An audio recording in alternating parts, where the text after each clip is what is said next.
evening, YouTube world. This is Rebecca with Red True Crime. How are you today? So, I know I said I wasn't going to be talking about Marissa Carmichael as much anymore, but every day I say that, the next day I get more information. So, buckle up. This is going to be a long one. At least I hope it is. So, today I like to title this episode as When You See Smoke, You Have Fire. You're going to be like, Rebecca, that's kind of an odd title. Where are you getting that from? So one of the people we're going to be talking about today is Smoke, also known as Charles Lindsay. And they're going to be like, who's this guy? Well, he is the father of Marissa Carmichael's youngest 4 children. So before we get too far into him, I'm going to go back over the circumstances of Marissa's life before she went missing. So she lives in High Point. She has 5 children, 4 with Smoke. She was working nights at Waffle House and occasionally danced for Magnetic Entertainment or Magnetic Promotions, which is a company that is run by Mo Dallas. Now, over time, she and Smoke, they got along, then they didn't get along, they got along, they didn't get along. So at one point when they did break up, he went out of his way to make sure her life was difficult. So he left all the kids with her and wasn't helping her out at all. This is information I'm getting from friends and family of Marissa. He wasn't even sending the kids to school when he had them. So, it is what it is. Well, there ends up at some point, the children end up in foster care because Marissa and Smoke get into a domestic disturbance so bad that the little boy, she has a son with no arms. I forget, it's some type of dysplasia disease. I'm not sure exactly how to say it, but he was born without his arms. And the fight was so bad that he supposedly, the child got hurt, like broke his hip. Hurt. So the children were removed from Marissa's home. All 5. Well, things were bad between her and Smoke. They were fighting to get, custody back of their kids. And a day or 2 before she's supposed to go back to court to get the kids back, she goes missing. So a lot of people are like, why is no one looking at the ex-boyfriend? Good question. Why is no one looking at him? Because usually in cases like this, you always look at, the significant other or former significant other in missing cases like this. And he's been out on searches. I know he was out on the first one they did when she first went missing, and I found out that he is the one who found the bloody sheets. He is the one who went directly to a trash can where the bloody sheets were and took them home. Yeah, took them home. Doesn't that not sound weird to anybody? And guess who he rode in with for the search? Our favorite Tasha Poplin. I wish I could make this up, but I so can't. So our favorite character, Tasha, pops back up in this whole mess. And Mo was also at that search, Mo Dallas. So, interesting, right? So, again, going back through the history and seeing posts and whatnot on Facebook, it was very, very clear that Smoke and Marissa were having some issues. And people who knew him or know him say he is not the nicest of guys. And he's very abusive. And yet, now he has his 4 children back. No Marissa. He's not letting the kids around Marissa's mother or anybody else in the family. And I can't say yay or nay on that because I don't know the situation. So maybe, he has his reasons. But he's not looking for her. I find that odd. He's not speaking to anyone about her. I find that odd. So, Smoke, if you want to come and tell us your side of it, I am all ears, my dear. Reach out to my channel, reach out to my Facebook page, whatever you'd like to do. But I'd be more glad to talk to you. So throw that out there. And now we're going to go back over our our usual suspects in this case. So you have the current sexual partner, Mo Dallas. Marissa was in his bed the night before she went missing. You've got Tasha, who is a friend who got her some type of pill to make her relax and was supposed to come back and get her from the club but never came back. And because she never came back, that's why she ended up in the car with Jersey, leaving the club in the first place. So, there's that. Now we've got going on to Jersey. Marissa made it clear that she thought he was an okay guy because people did ask, do you know him? Are you okay? She said she was fine. She got in the car with him. Now, I have seen some text messages between him and another woman that was sent to me. He definitely has some issues. Very clingy, very stalkerish, doesn't like taking no for an answer.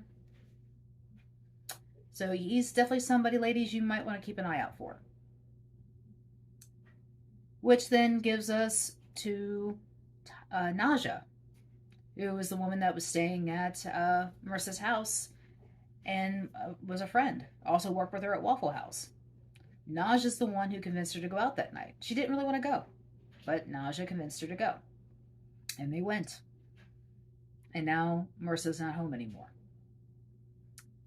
Naja took the call from Marissa when she said, hey, I can't get home. I need my phone. Get a hold of Jersey. And instead of Naja getting up and saying, hey, I'm going to send somebody to come get you, or hey, where are you? Let me help you.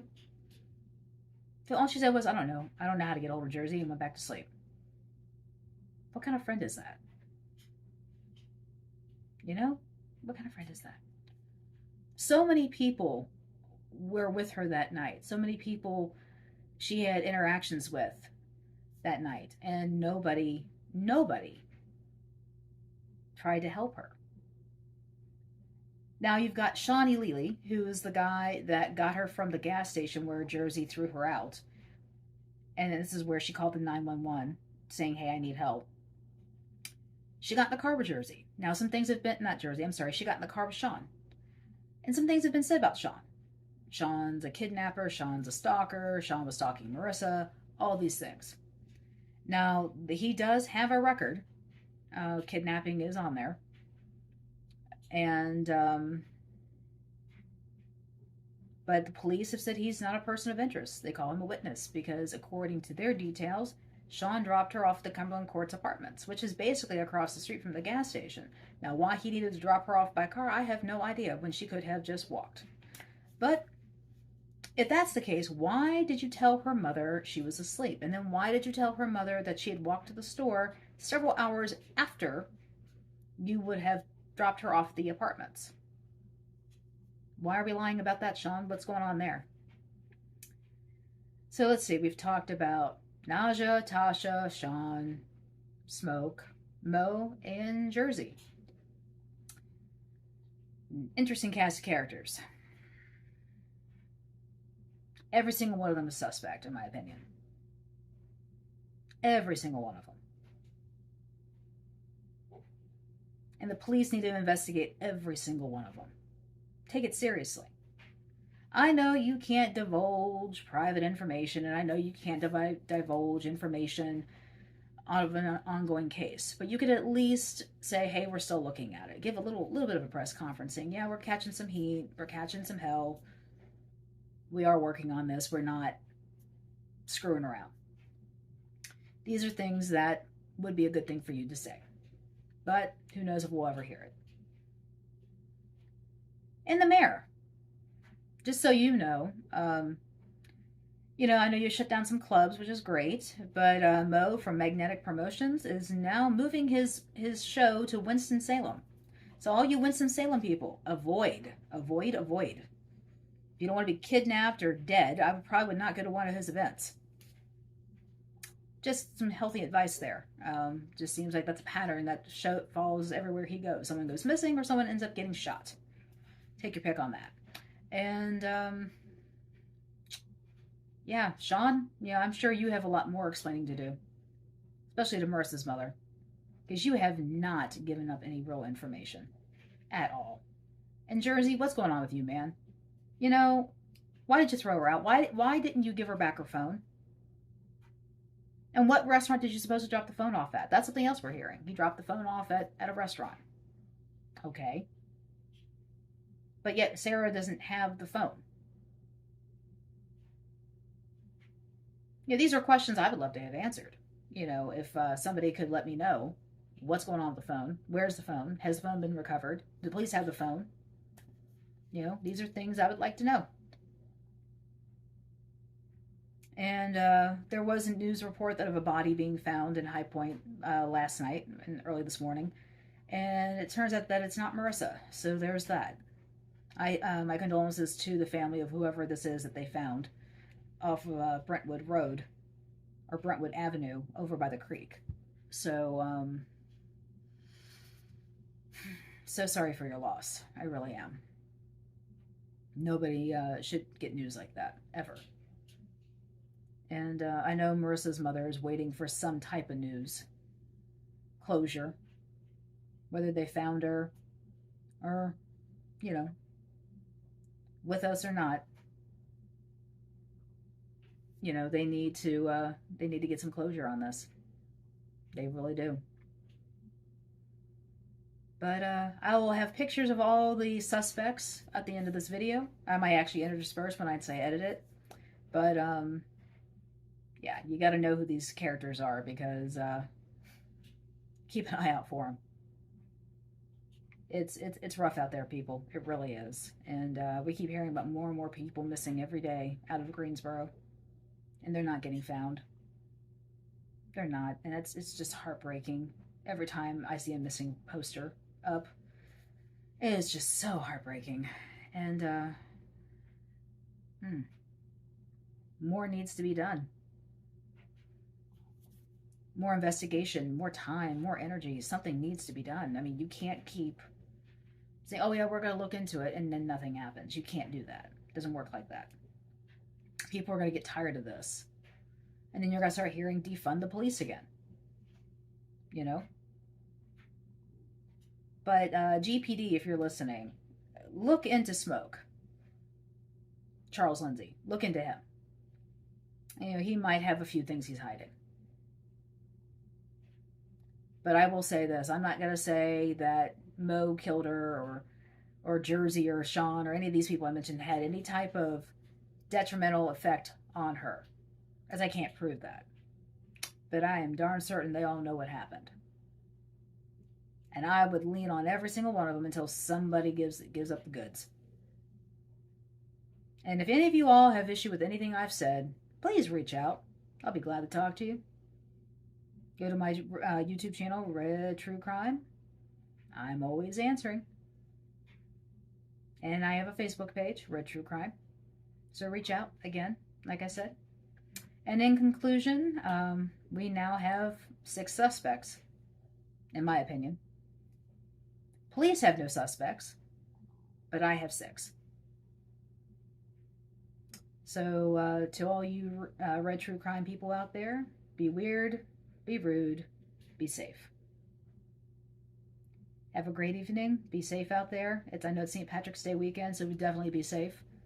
And keep your eyes peeled for anything weird. Have a good night.